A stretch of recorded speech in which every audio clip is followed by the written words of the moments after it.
क्या आपको यकीन होगा कि अभी भी वो पत्थर मौजूद है इस धरती पर जो लोहे को सोने में तब्दील कर दे?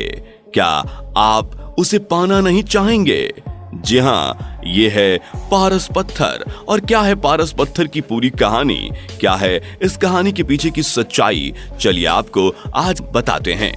पत्थर कभी पत्थर दिल नहीं होते। पत्थर वे हैं जो किसी के सपने के घर को पुख्ता करने के लिए टूटकर पीटकर नींव में चुपचाप गहरे दफन हो जाते हैं। दीवारों हेतु सलीके से चुने जाते हैं। पत्थरों से बनते हैं मंदिर, मस्जिद, चर्च और गुरुद्वारे। ईश मूर्त भी पत्थरों में ही साकार उठती है। पत्थरों से ही पर्वत बने हैं और उनसे जीवनदायिनी नदियों का उद्गम हुआ है। पर्वत संजीवनी स्वरी की औषधियों के पोषक भी हैं, जिनकी दरकार भगवान राम को भी हुई थी। पत्थर गिरिराज भी है, जिसे तर्जनी के ऊपर धारण कर मुरलीधर ने ब्रजवासियों की रक्षा की थी। राम नाम के अंकन से तिरकर सेतु स्वरूप बन जाने वाले पत्थर मानव के जीवन को आसान बनाते हैं। लेकिन क्या कोई ऐसा भी पत्थर है जो लोहे को सोना बना दे? जी हाँ, ये है पारस पत्थर जो लोहे को भी सोना बना सकता है। और इसके बारे में कई कहानियां हैं। जैसे एक कहानी हम यहाँ आज की इस वीडियो में बता रहे हैं। लेकिन सबसे पहले चैनल को सब्सक्राइब कीजिए, बेल आइकन दबा के नोटिफिकेशन ऑन कीजिए ताकि इस तरह की जानकारी आप तक लगातार पहुंचती रहे।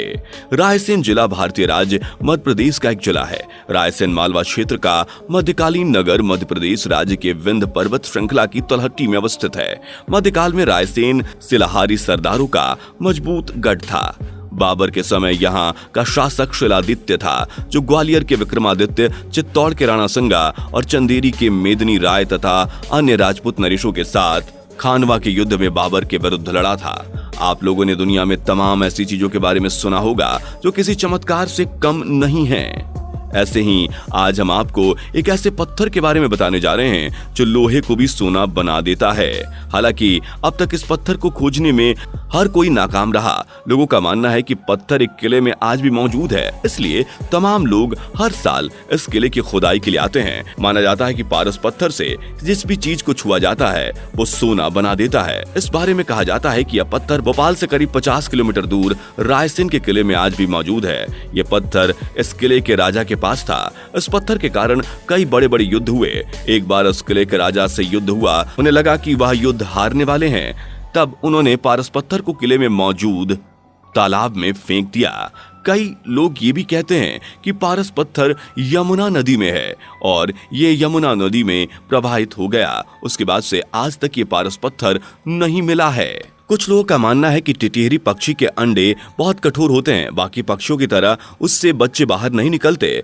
अपने बच्चों को बाहर निकालने के लिए टिटेरी पक्षी पारस पत्थर की खोज करती है और अपने अंडे को इसी पारस पत्थर से फोड़कर अपने बच्चों को बाहर लाती है। वैसे पारस पत्थर से जुड़ी कई कहानियां हैं। शास्त्रों की कहानियां बताती हैं कि हिमालय के जंगलों में बड़ी आसानी से पारस पत्थर मिल जाता है, बस कोई व्यक्ति उनकी पहचान करना जानता हो। कहानियों के अंदर जिक्र आता है कि कई संत पारस पत्थर खोज कर लाते थे और अपने भक्तों को दे देते थे।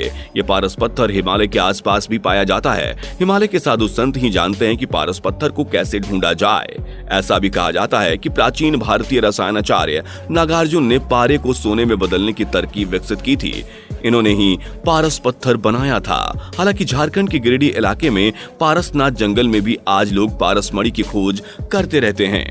रायसेन किले में पारस पत्थर मौजूद है। भोपाल का एक किला है। ये किला भोपाल से 50 किलोमीटर दूर एक पहाड़ी की चोटी पर बना है, जिसका नाम है रायसेन का किला। कहते हैं कि इस किले के अंदर पारस पत्थर मौजूद है। उस पारस पत्थर को राजा से लेने के लिए यहाँ पर कई युद्ध हुए।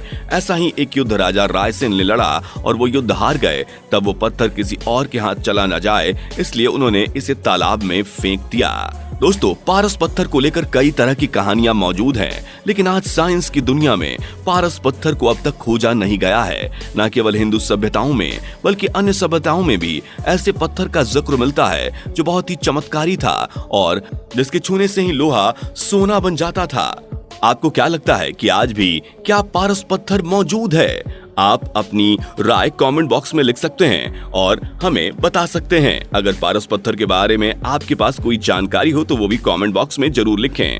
अब मुझे जाने की इजाजत दें। जाते जाते अगर आपने चैनल अभी तक सब्सक्राइब नहीं किया तो सबसे पहले चैनल को सब्सक्राइब करके बेल आइकन दबा दीजिए और हमारे साथ यूं ही बने रहिए, हमारे चैनल से जुड़े रहिए। Thanks for watching.